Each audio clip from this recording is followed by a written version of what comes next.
Assalamualaikum warahmatullahi wabarakatuh. Selamat siang para pemirsa, saudara-saudara kita di pelosok tanah air, dari Sabang sampai Merauke. Ugrasena Aji Baskoro hadir dalam rangka mengayuh bagio atau berpartisipasi dalam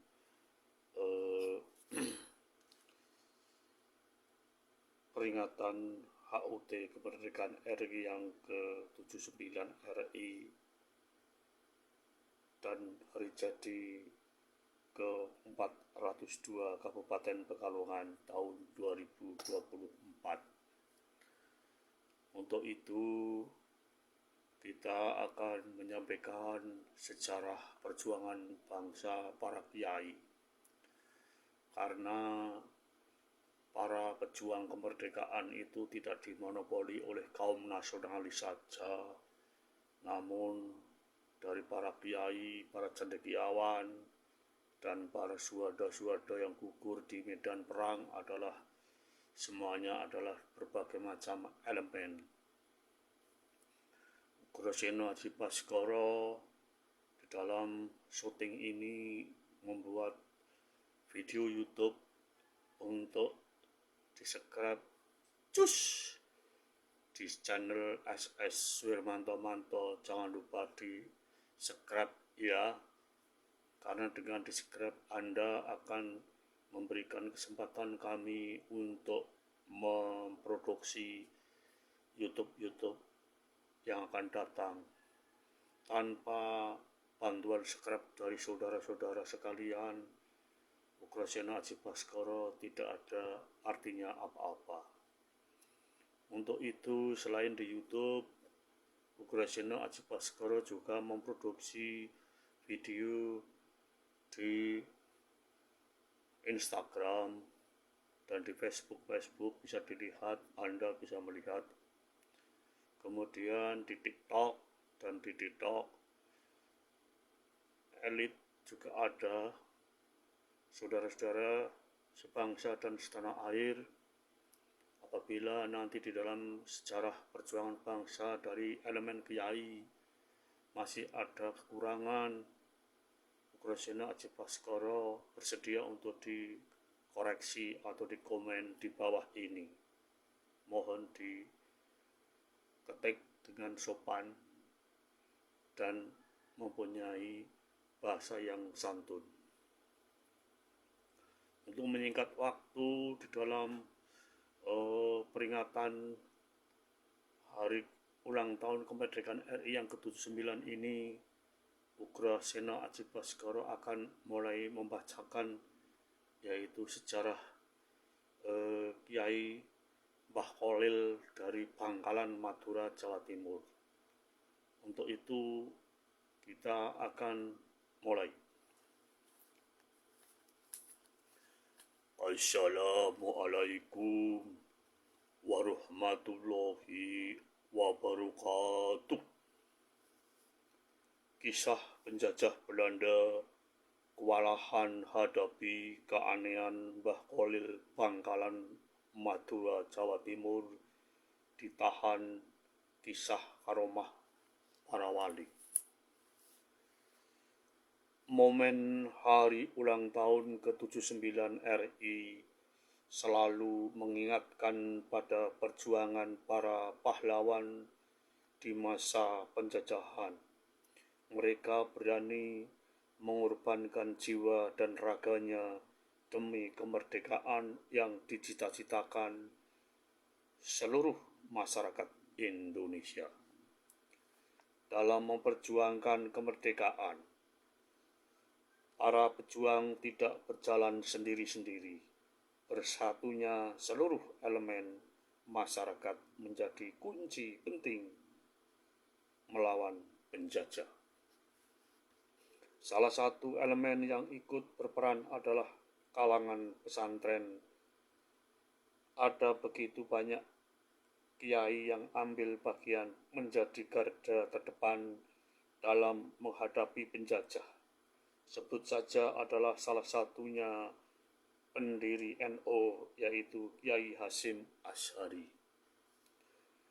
Keterlibatan ulama dan santri memperjuangkan kemerdekaan sempat bikin penjajah Belanda ketar-ketir. Pada akhirnya dari kalangan pesantren banyak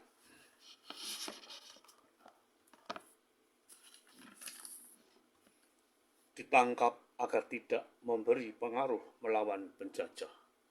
Para hadirin, bapak-bapak, ibu-ibu, saudara-saudari yang berbahagia, salah satu ulama yang ditangkap penjajah Belanda adalah gurunya Mbah Hasyim Asy'ari, yaitu Syekhona Muhammad Khalil bin Abdul Latif atau akrab dipanggil Mbah Khalil Bangkalan. Namun ditahannya Mbah Khalil malah membuat penjajah Belanda kewalahan menghadapi keanehan-keanehan yang terjadi. Begini kisahnya. Ditangkapnya Mbah Khalil malah membuat penjajah Belanda pusing dan kewalahan. Banyak hal-hal terjadi yang tidak masuk di akal. Misalnya, pintu penjara tidak bisa dikunci, sehingga mereka harus berjaga penuh supaya para tahanan tidak melarikan diri. Para bapak-bapak, ibu-ibu, saudara sekalian yang berbahagia, kemudian banyak ribuan orang datang untuk menjenguk dan memberi makanan kepada Mbah Khalil. Bahkan ada yang meminta ikut ditahan bersamanya. Kejadian-kejadian tersebut akhirnya membuat pihak Belanda dan sekutunya merelakan Mbah Khalil dibebaskan. Masya Allah, tentu kejadian-kejadian itu tidak terlepas dari karomah Mbah Khalil dan kehendak Allah Subhanahu wa Ta'ala. Wallahu alam. Para pemirsa dan para masyarakat seluruh Indonesia yang berbahagia, Mbah Khalil, nama populer lain dari Syekh Khalil Bangkalan, adalah maha guru para kiai Nusantara yang lahir di Bangkalan pada abad ke-19. Mengenai tanggal lahirnya ditemukan beberapa perbedaan dari berbagai sumber. Para pemirsa yang budiman, Mbah Khalil lahir pada 9 Safar 1252 Hijriah atau 25 Mei 1835 di Keramat, Bangkalan, Madura, Jawa Timur. Para bapak, para kiai, para santri yang budiman, Mbah Khalil dan keluarga ulama beliau adalah putra dari Kiai Abdul Latif yang masih ada pertalian dengan Sunan Gunung Jati. Ayahnya adalah putra dari Kiai Hamim, anak dari Kiai Abdul Karim. Abdul Karim adalah keturunan dari Kiai Muharram bin Kiai Asrar Karomah bin Kiai Abdullah bin Sayyid Sulaiman. Sayyid Sulaiman adalah cucu Sunan Gunung Jati Cirebon.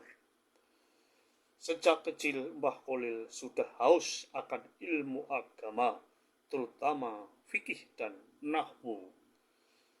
Bahkan beliau mampu menghafal 1002 bait Nadham Al-Fatihah Ibnu Malik sejak muda. Para bapak-bapak yang budiman, berita terakhir sejarah Kiai Khalil. Wafatnya, Mbah Khalil wafat pada Kamis 29 Ramadan 1343 Hijriah atau tahun 1925 di Marta Jasah, Bangkalan.